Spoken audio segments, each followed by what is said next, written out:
નમસ્તે વિદ્યાર્થી મિત્રો, સ્વાગત છે તમારું અમારી યુટ્યુબ ચેનલમાં। તો મિત્રો, આજના વિડીયોની અંદર આપણે એ માહિતી મેળવવાની છે કે જે વિદ્યાર્થીએ ડિજિટલ ગુજરાત સ્કોલરશિપનું અરજી ફોર્મ ભર્યું હોય અને જો તમારી સ્કોલરશિપ ના આવી હોય તો તેવા તમામ વિદ્યાર્થીએ પોતાના સ્કોલરશિપના ફોર્મનું સ્ટેટસ ચેક કરી દેવાનું રહેશે।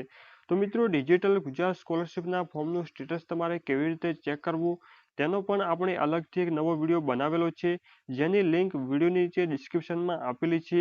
તો મિત્રો, તેના પર તમે ક્લિક કરીને તે વિડીયો જોઈ શકો છો।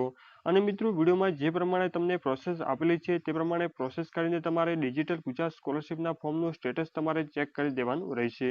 અને મિત્રો, જો તમારા ફોર્મની અંદર કોઈ ક્વેરી આવી હોય, એટલે કે કોઈ ડોક્યુમેન્ટ અપલોડ કરવાના આવ્યા હોય, જેવી કે ફીની પાવતી છે કે એડમિશન લેટર છે કે બોનોફાઇડ છે, તો મિત્રો આ પ્રકારની જો ક્વેરી આવી હોય તો તમારે આ ડોક્યુમેન્ટ અપલોડ કરવાના રહેશે। એટલે કે જે પ્રમાણે ડોક્યુમેન્ટ માંગ્યા હોય તે પ્રમાણે તમારે ડોક્યુમેન્ટ અપલોડ કરવાના રહેશે। અને મિત્રો, જો તમને ફાવતું ના હોય તો અમારો જે વોટ્સઅપ નંબર આપેલો છે 8154973935, તેના પર તમે મેસેજ કરશો કે સર મારે ફોર્મની અંદર ક્વેરી આવી છે તો મારે સુધારવી છે, તો તમને ઘરે બેઠા જ ન જેવી ફી સાથે ઓનલાઈન ક્વેરી સુધારી આપવામાં આવશે। અને મિત્રો, ક્વેરી સુધાર્યા બાદ ફોર્મની પ્રિન્ટ નીકાળવાની છે અને એની અંદર જે ડોક્યુમેન્ટ લખેલા છે તે પ્રમાણે ડોક્યુમેન્ટ જોડીને તમારે ફરી યુનિવર્સિટીમાં મોકલી દેવાના રહેશે।